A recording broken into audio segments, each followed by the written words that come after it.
రాజ్యమేది లేదు గాని రాణిలాగా చూసుకుంటా కోట కట్టలేను గాని కళ్ళల్లో నిన్నే దాచుకుంటా రాత ఎట్లా రాసి ఉన్నా ఆ మార్చి నీతో రాసుకుంటా స్వర్గమంటూ ఉన్నదంటే అది నీతోనే ప్రతిరోజు పంచుకుంటా నిన్ను గన్న మీ నాన్నకన్నా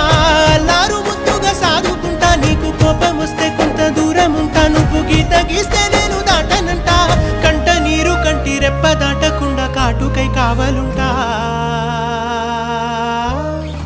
రాంబాయి నీ మీద నాకు మనసాయనే ఏనాడు నిన్ను వీడిపోని నీడైతనే ఓ రాజు నీ